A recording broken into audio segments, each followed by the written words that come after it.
Akademija za ples Alma Mater Europaea je edina ustanova v Sloveniji, ki ponuja veljavno prvostopenjsko bolonjsko izobrazbo na področjih sodobnega plesa in prvič v zgodovini baleta. Prav to leto Akademijo za ples končuje prva generacija študentk, vpisana je pa četrta generacija novih študentov v Ljubljani. Za obnovo Slovenske akademije za ples je zaslužen profesor dr. Ludvik Toplak, predsednik Alma Mater Europaea v Sloveniji, ki ga izjemno cenim zaradi njegovega vizionarstva in entuzijazma.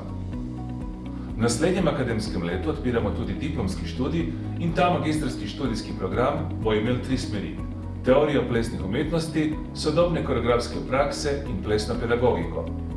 Ples se danes poučuje z različnih analitičnih vidikov, vključno s semiotiko, antropološko, filozofsko, psihoanalitično, rojstno, družbeno-politično in kulturološko perspektivo in tako naprej.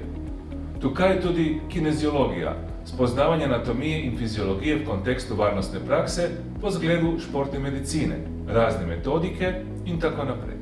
Fakultetna izobrazba za plesne in baletne pedagoge, ki delajo z otroki, bi morala biti obvezna, predvsem zaradi varne prakse. Tudi za plesalca, ki hoče več, so poleg treningov nujna tudi teoretična in kontekstualna znanja.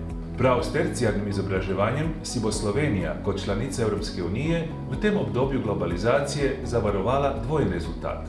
Ohranila bo domačo kulturo in tradicijo ter se odprla novim tendencam in filozofijam, ki so integrativni faktor v Evropi in svetu. Na naši spletni strani najdete seznam akreditiranih visokošolskih zavodov in študijskih programov ter evalviranih višjih strokovnih šol skupaj s poročili strokovnjakov in odločitvami sveta agencije. Spletna stran je v celoti prilagojena osebam z različnimi oblikami invalidnosti in oviranosti.